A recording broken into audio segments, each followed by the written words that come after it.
Alright folks, today I'm going to present to you another case of environmental storytelling in the Walking Dead universe. It's been quite a few months since the last installment of this series, so if you're new to the channel or need a refresher, environmental storytelling is a filmmaking technique where a series of objects or bodies will be laid out in a way that conveys a story to the viewer without explicitly stating what that story is. In today's video, I'm going to be taking a closer look at Cranwall High School featured in Season 2, Episodes 2, 3, and 4, which, although may not be too mysterious, really depicts the horrors of what the early days looked like. I'm going to structure this video by taking you through the story as it was first presented to us, before going back and attempting to piece together the evidence to figure out what happened here. These videos aren't meant to convince you I'm right or anything like that. They're intended to just start a conversation around a small topic in the franchise. We'll probably never actually get answers to these questions anyway, so it's all just for fun in the end. But if you have suggestions for future topics, let me know in the comments down below, and drop a sub to see more videos like this.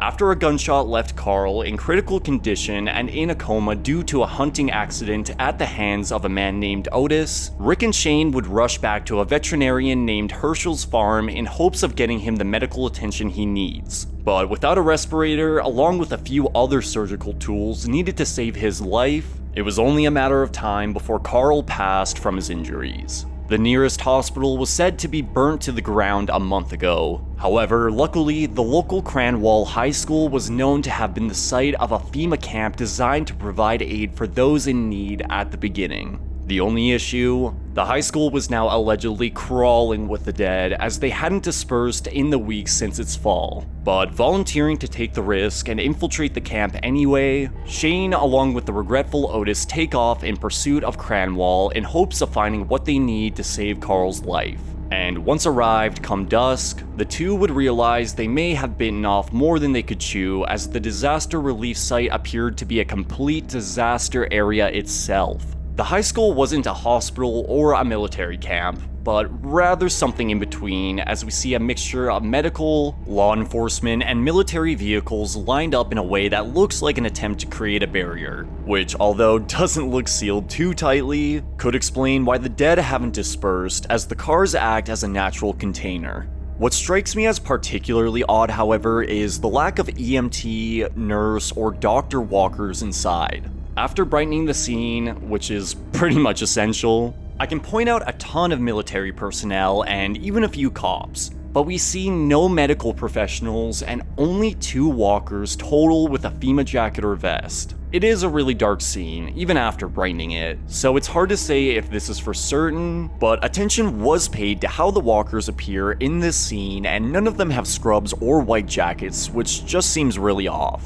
Could this be an indication of abandonment or escape by the medical professionals? We know Operation Cobalt only affected the major cities, and the rural safe zone soldiers never received orders to abandon their post, so I find this exclusion really strange considering that may have been the safest place for the medical professionals to be. That is, unless the outbreak began within the camp which forced them all to flee rather than the result of an outside attack. Building onto this, I can't help but notice the lack of corpses on the ground. We see a ton of garbage left over, but it looks as if whatever happened here happened too fast to even fight back against. The first season of Fear established the military discovered headshots were the kill spot by the morning after the initial outbreak, so it couldn't have been due to a lack of knowledge. But after waiting for nightfall to make a move, Shane and Otis would distract the dead by lighting flares and sneaking behind to a medical trailer where they would find all the supplies they were searching for, which tells us whether this place was simply overrun or abandoned. Most of the medical supplies within was basically left as is, so if this camp's downfall was a result of a robbery from within gone wrong, clearly nobody walked out with what they needed.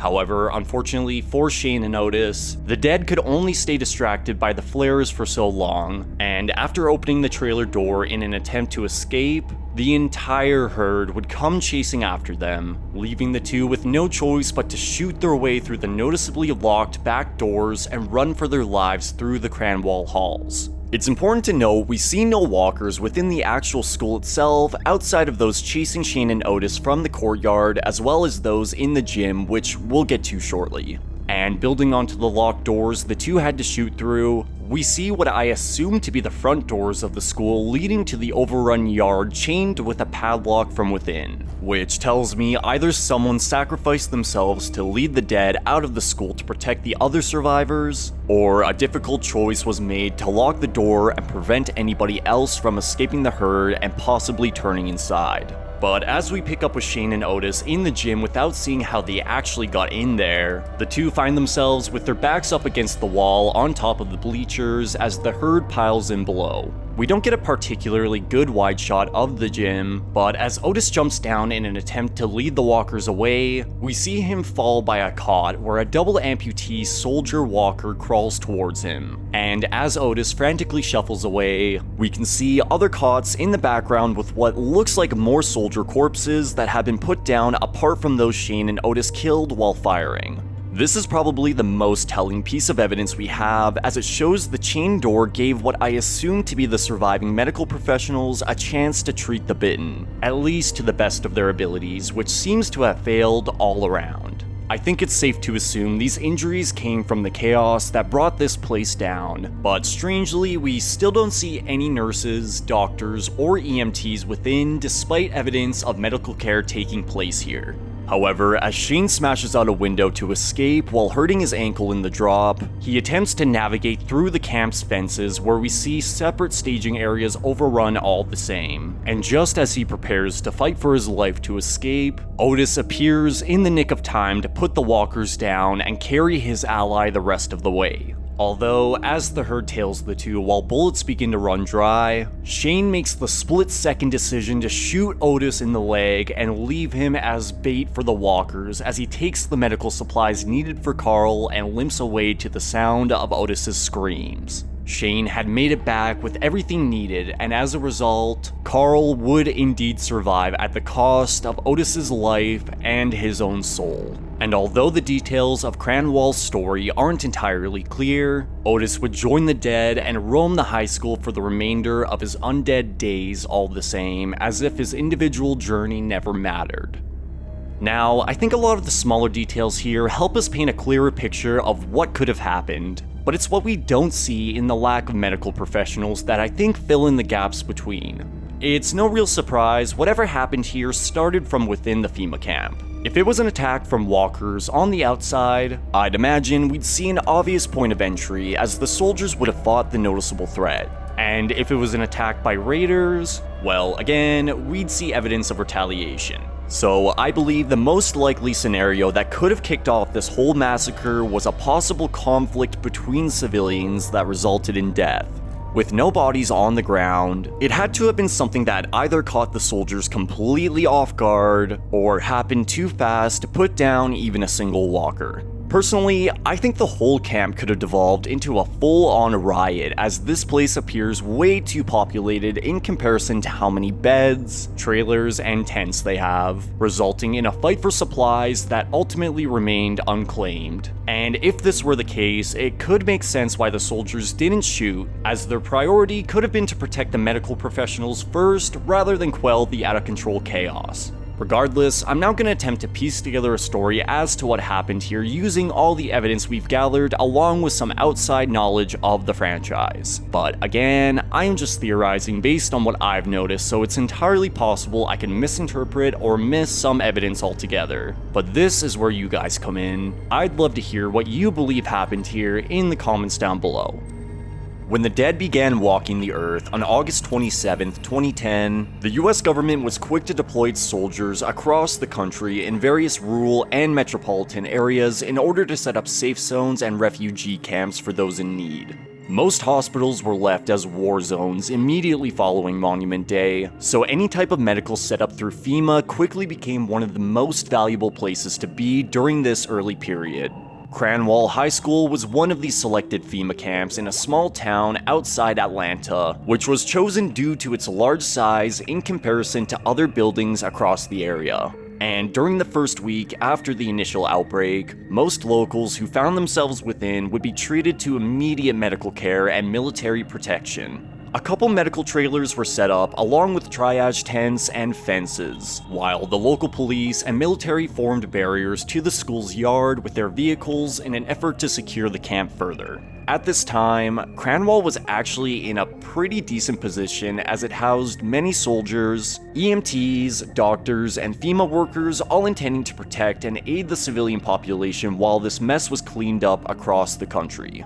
There was plenty of food, water, and places to sleep inside the school, which was maintainable for the amount of civilians they housed at the time. However, this would all change rather quickly come the early morning hours of September 10th, as the US Air Force was ordered to drop napalm on every major metropolitan city in the country in a last resort attempt to contain the spread of infection after the failure of the military's on-the-ground campaign. Most soldiers in the metropolitan safe zones were ordered to evacuate to the various military bases across the country, but those in rural refugee camps were left completely in the dark. There was generally little panic in the last couple weeks, as most had believed it'd only be a matter of time before they were given the all-clear to return to their regular lives. However, as the burning glow of Atlanta shined in the distance, it was clear those within the Cranwall FEMA camp were now on their own. Before the bombs fell, the medical professionals and FEMA workers weren't particularly sparing with their supplies as they assumed more would be coming eventually. But that was not the case, and whatever the camp had now was practically it.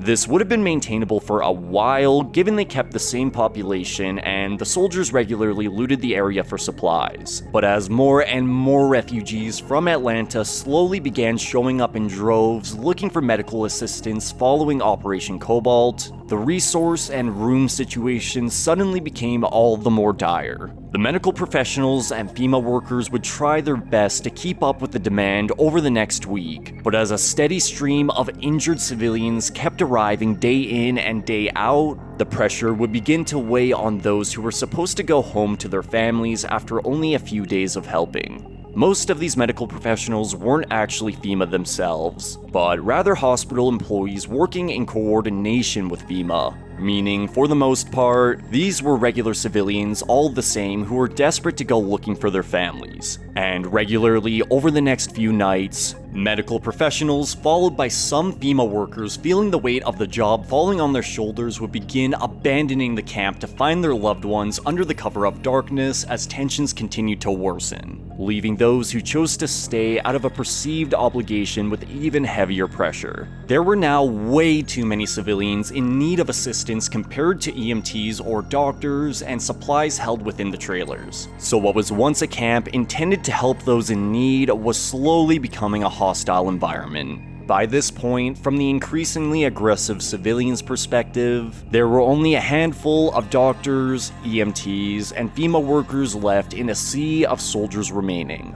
In their eyes, this was quickly devolving into a military camp with increasingly stricter rules by the day, and with all resources bound to eventually run dry, the civilians would take it upon themselves to begin looting whatever they could from the tents and each other. Bags filled with emergency supplies were ripped up and thrown around as the people desperately fought for whatever they could grab. There was no longer any sense of order within the camp as the civilians greatly outnumbered the soldiers. So choosing to prioritize the safety of the remaining medical professionals over quelling the already out of control chaos, a couple soldiers would extract the remaining medical professionals from the tents and trailers before ushering them inside the school as quickly as they could as the unrest devolved into a deadly riot, and eventually a feeding frenzy for those who lost their lives and turned within the crowd.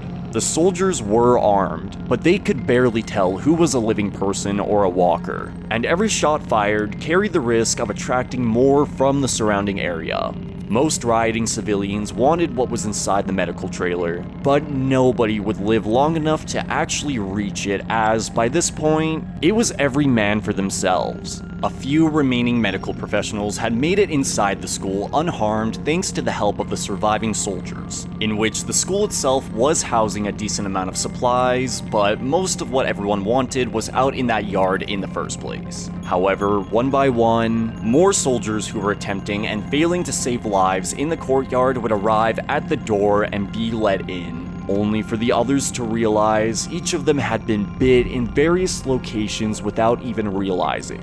One of the leading soldiers would make the difficult decision to chain and padlock the front door to prevent anyone else from escaping the herd and potentially turning within, which almost immediately led to the bloody end of many who weren't even able to get a shot in as they were too busy banging on the door and crying to be let inside. Although, to the remaining soldiers' displeasure, the issue of the bitten remained for the medical professionals within. So ushering each of these unfortunate souls into the gym that was previously converted into a medbay, attempts would be made to save their lives through amputation without sedation as the screams within matched those being torn apart outside. But unfortunately, those suffering were lost causes as the loss of blood was too much to control for all these patients. And before those who were trying their best and failing could even finish putting the fallen down, the remaining soldier taking charge would demand their immediate evacuation from the premises.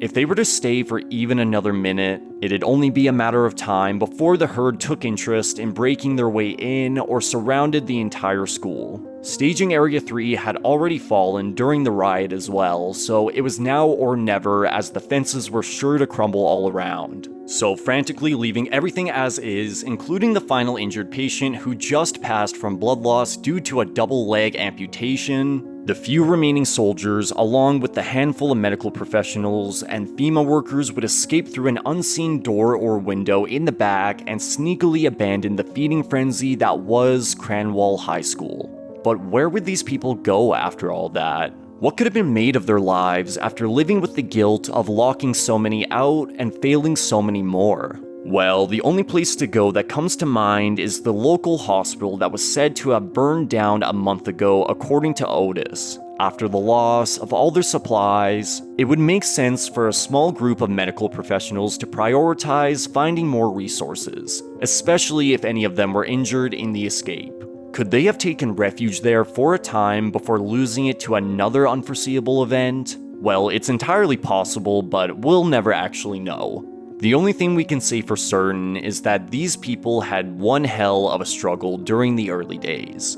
The Cranwall High School FEMA camp fell due to greed, panic, and overcrowding. Civilians saw the writing on the wall and acted with only their best interest in mind. But in the end, the supplies were left to rot, while the only thing the living walked away with was severe lifelong trauma. Alright, now, is this interpretation of the story perfect? No, they never are. But I feel I was able to tie in most of the smaller details to make something clean and concise. We've seen how fast a situation can turn ugly many times, and although it is a bit strange no soldier was able to get off a single kill, I think the explanation I gave in not knowing who was alive or not before it was too late is as good as it's gonna get.